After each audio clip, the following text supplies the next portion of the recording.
Hola, muy buenos días y buenas tardes porque hablamos con Cristina Rivera Garza. Bienvenida, Cristina, autora Gracias. mexicana asentada en Houston, Texas, autora de La Cresta de Ilión, una novela que no podéis perderos porque es una novela que tiene años, pero que ahora recupera tránsito aquí en España. Ahora hablaremos de ella con Cristina, pero quería destacar también que ha sido 2 veces premio Sor Juana Inés de la Cruz, un premio muy, muy prestigioso, y que es una autora que camina siempre entre los márgenes, digamos, de las fronteras del género, del cuerpo, que aporta un lenguaje muy interesante a la búsqueda de la identidad y a la desestabilización, seguramente. Esto, por lo menos, es lo que transmite esta novela. Cristina, bienvenida y lo primero, ¿cómo estás en medio del confinamiento y en días de disturbios brutales en Estados Unidos y de enfrentamientos raciales que nos preocupan aquí también y a todo el mundo? ¿Cómo lo estás viviendo todo esto? Oye, pues ¿qué, qué son? Buenos días. Qué bien estar ahí y un gusto estar en la posibilidad de platicar aquí de la nueva edición de La Cresta de Ilión. En realidad te puedo decir que yo estoy bastante preocupada. Lo que está sucediendo en Estados Unidos lo digo preocupante por decir lo mínimo, ¿no? Los disturbios son resultado de una serie de políticas brutales. Lo vimos ayer con el discurso del presidente, sin reconocer las causas estructurales del racismo que está en la misma raíz de la historia de este país y tratando utilizando un lenguaje de dominio y un lenguaje de poderío, sin ninguna posibilidad de diálogo. Creo que la situación añadida a la tan seria situación también de la pandemia, um, son tiempos muy difíciles, son tiempos realmente muy preocupantes. León, que yo sé que lo habéis recuperado con algunos cambios introducidos tras su paso al inglés, pero sobre todo, bueno, cuéntanos qué quería contar la historia tan fronteriza entre géneros e identidades. Cuéntanos cómo lo definirías, qué has querido contarnos en este libro. Mira, La Cresta de León fue el segundo libro que yo escribí. Estaba viviendo entonces en San Diego, más bien entre San Diego y Tijuana. Viví en esta zona justo en la frontera por más o menos 20 años y creo que en La Cresta de León hay mucho de esa experiencia. Una exploración de fronteras geopolíticas, de fronteras que se asientan o que se expresan en el cuerpo, de fronteras de género, pero también fronteras que tienen que ver con esta palabra que en español es la misma entre género del cuerpo y género literario. Creo que hay toda una exploración de ese tipo, al menos de lo que yo quería hacer en esta novela. Hay una participación muy fuerte de una autora mexicana que hace poco murió, que cuando yo estaba escribiendo esta novela, eh, eh, para mí era muy importante en mi propia genealogía como lectora y como escritora, pero de la que se hablaba muy poco, que es Amparo Dávila, una maestra del género, de lo fantástico, de lo oscuro fantástico más específicamente, y yo retomé lo que para mí es realmente importante de su obra, bueno, todo en general, pero es una gran escritora de atmósferas, en atmósferas ominosas, atmósferas palpitantes, atmósferas en las que siempre se presiente que algo terrible está a punto de pasar, tal vez sin que nosotros lo notemos. Hay este diálogo y esta interacción con la obra de Amparo Dávila y una historia en la que se persigue un manuscrito que no sabemos si se va a encontrar o no se va a encontrar.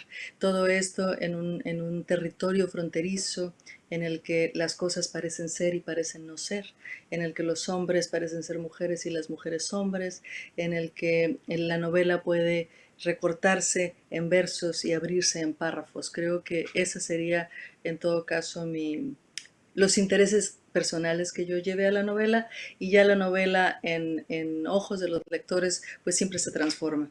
O en todo caso es a lo que uno le Ujú. apuesta, ¿no? Sí, hay tales dicotomías en marcha que tu Amparo Dávila de la ficción está en versión la verdadera y la falsa, ¿no? Es una novela muy Así. interesante para desde luego no perderse. Bueno, nos quieres recomendar varias obras que, para empezar, me hablaste de Los árboles de Claudia Peña Claros y de Las aventuras de la China Iron de Gabriela Cabezón Cámara. Si quieres, cuéntanos de Los árboles para empezar, ¿qué te ha atrapado o te ha ido de Mira, esa obra? fíjate que últimamente he estado escribiendo una serie de artículos sobre algo que he llamado escrituras geológicas. Me interesan mucho los autores, las autoras que ponen una atención específica sobre la complejidad del territorio, el territorio entendido como el espacio, el paisaje, lo que queda abajo del suelo, el subsuelo, el suelo, el aire, pero también el cuerpo como parte de esta territorialidad. Y le he estado poniendo atención a autores y autoras que creo que trabajan muy de cerca con esta preocupación, especialmente en tiempos de antropoceno, en tiempos en que hablamos tanto del fin del mundo, en tiempos de cambio climático y posibles extinciones masivas. Y he encontrado cada que encuentro autores que desde mi punto de vista hacen eso o que están trabajando dentro de esta beta de exploración, pues me emociono, escribo sobre ello y cuando me hiciste esta pregunta, acababa de terminar un ensayito que al rato sale en la revista Literal de Claudia Peña Claros, una serie de cuentos que me parecen magistrales, Los árboles, publicado en Bolivia, con una autora que hasta que yo leí este libro no conocía y que ahora quiero leer todo lo que haga, en el que precisamente esto, el agua, la tierra, el bosque, el monte, todo esto juega un papel importante y la apuesta sobre el lenguaje, la atención desmedida, detallada sobre un mundo en el que todo tiene agencia, no solo la presencia humana, sino las plantas, los animales, las balas, el aire, el agua, todo esto tiene una presencia que no es ni decorativa ni pasiva. Y me intriga muchísimo cómo logra hacer esto, cómo logra que todo lo que toque tenga toda esta, lo que Jan Bennett llamó materia vibrante, ¿no? Todo está vibrando en los mundos de Claudia Peña Claros. Esa Ujú. era mi primera recomendación. Ujú. Sí, y Gabriela Cabezón Cámara, que también va a pasar por aquí estos días con Las aventuras de la China Iron, que también me Ya. coincido contigo, me ha atrapado y me ha dicho muchas cosas esa novela. Cuéntanos qué te ha dicho a ti Las aventuras de la China Iron de esta autora argentina. Mira, además de ser una reescritura, ¿no? Del Martín Fierro, un libro, un texto fundacional de la nacionalidad, o la noción moderna de nación en Argentina, que ya en sí para mí lo coloca como una obra, yo la llamo desapropiativa, es decir, que enseña las costuras, que enseña los textos, fuentes con los cuales está dialogando. A mí lo que más me impresionó, debo de decirlo, es ese primer capítulo sobre el desierto. El regocijo sobre la materialidad del desierto. Estamos acostumbrados a pensar en el desierto como algo yermo, como algo vacío. Y aquí esta travesía por el territorio de la Pampa hasta llegar a tierra adentro en el sur de la Argentina, me parece de una vivacidad, de un regocijo, de una alegría, que yo rara vez he visto en la literatura latinoamericana. Eso me impactó. Creo que los desiertos de la China, de la China Iron, son um, eh, son regocijantes y pero también son sitio de preguntas que tienen que ver con la acumulación, con cómo se producen las cosas, cómo llega una toalla a ser toalla, por ejemplo, cómo llega el té, cómo es que llegamos a tomar té, de dónde viene, cuáles son los pasos, sus rutas de viaje, por así decirlos, las manos que lo han tocado, las manos que lo han ido produciendo. Todo eso son parte de lo que creo es una visión radical de la materia en Gabriela Cabezón Cámara. Ujú. Sí, sí, es una delicatessen realmente entre el lenguaje y esa naturaleza brillante que describe, ¿no? Ya, ya. Eh, Y se nota que ha Crazy, investigado el lenguaje. Perdón, te decía, es que se nota que he Sí, sí, investigado el lenguaje, sus sustantivos, la manera en cómo va describiendo toda la cuestión que tiene que ver con la luz, ¿no? Todos sí. los elementos del suelo, todos los elementos del territorio. Es decir, hay un lenguaje que viene del 19, ¿no? Evidentemente que hay una investigación de tiempo, hay un ritmo también que viene del 19 y que sin embargo es absolutamente contemporáneo, ¿no? Yo creo que eso es lo que ganamos cuando hay reescrituras, que hay un rescate, ¿no? De una Sí, voz, de sí. un lenguaje, eh, eh, pero a la vez una actualización, una traer al presente. Y para mí esos son los libros que siempre me jalan y me atrapan, ¿no? Sí, si no me equivoco, el capítulo es El brillo, si no me falla la memoria, y realmente te conecta desde el principio con algo brillante, ¿no? Con el brillo que Ya, creo recordar que es el perro que la va a acompañar a exacto, la China Iron. exacto, exacto. Y ese brillo lo transmite a esa luz, a esa Ya, pampa. Bueno, desde el ya, libro ya, ya. para leer con mucho gusto. Transgressive Circulation de Goranson es otra de tus recomendaciones. Cuéntanos, ahora ya en Ajá. el mercado en inglés, claro. Sabes que este es un libro que por aquí lo tenía, Dios mío, que publicó una editorial independiente, Naomi Press. Hacen libros muy, muy finos, muy de pensamiento muy profundo, creo yo. Y lo tenía este libro en mi mesa por varios meses, no había tenido tiempo de leerlo. En esos días que me preguntaste, justo lo estaba leyendo y estaba deslumbrada por una argumentación muy fina, muy radical también, una interpretación de la traducción y del miedo a la traducción como el miedo a lo extranjero. Un miedo que el autor ubica en un Estados Unidos contemporáneo, centrado en sí mismo, cuyas fronteras han sido cerradas o que están tratando de cerrarse, y que él también ve en que se trasmina hacia una poesía también muy ensimismada, una poesía en Estados Unidos que descree y que rechaza con distintos argumentos, sobre todo con argumentos de miedo acerca de la infección o el contagio que puede traer aquello que ha sido traducido, sobre la sospecha que siempre va pegada a la práctica de la traducción. Obviamente, su argumento es a favor de la traducción, a favor de la proliferación de versiones, a favor de este contagio que produce la traducción no solo como algo que añade a un cuerpo literario, sino algo que puede alterar y cambiar la conversación de toda una literatura.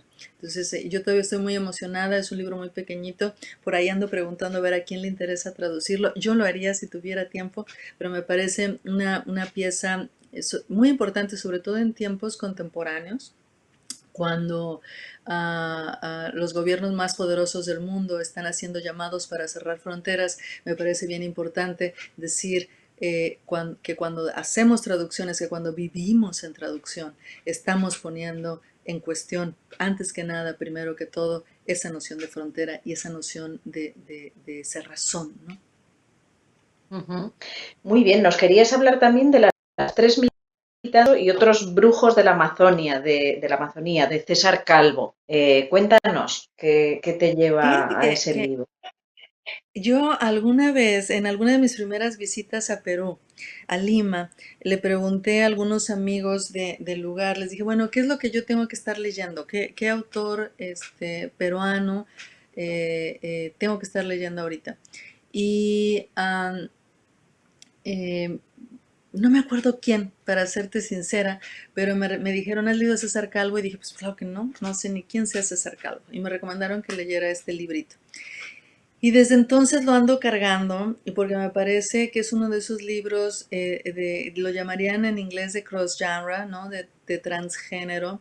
Es un libro que relata un viaje desde las zonas urbanas de Perú hasta las zonas de la selva, una serie de entrevistas, ¿no? Unas cintas de grabación constituyen la base de este libro. Sí, hay una especie de etnografía que está en el centro, en el corazón de este libro, fotos, voces, es decir, en ese sentido es también un trabajo, yo lo llamaría dentro de una estética desapropiativa, y a la vez un trabajo con una noción de materia y de materialidad bastante radical. Para mí también es otro de estos libros geológicos, de escritura geológica. Y aquí lo que César Calvo hace es que a partir de una serie de viajes con ayahuasca, que es esta droga, ¿no? que altera los sentidos y demás, en lugar de transformarlo en una experiencia, digamos, cuasi hippie o muy acá, digamos, superficial, hace todo un trabajo que a mí me parece importantísimo, interesantísimo con el lenguaje, la relación del lenguaje con su capacidad de convertir el mundo, la experiencia del mundo, en algo compartible, ¿no? Entonces lo que hace, igual migrando entre géneros, porque esta es una crónica de viaje, pero también es un libro de filosofía, pero también es un libro de entrevistas, pero también es ficción, ¿no? Todo este libro moviéndose de esa manera creo que nos invita a una experiencia. Sí, mientras que Gabriela Cabezón Cámara nos invitaba a la experiencia del desierto, César Calvo nos introduce en la selva, pero no es esta selva del siglo XIX, de la barbarie, ¿no? Contra la civilización, sino un territorio que nos promete y que nos cumple una manera alternativa, una manera distinta, radical de estar sobre el mundo. Yo por eso recomiendo también este de César Calvo. Ujú, muy bien. Y por último, Ovid, de Victoria Chan, nos querías recomendar.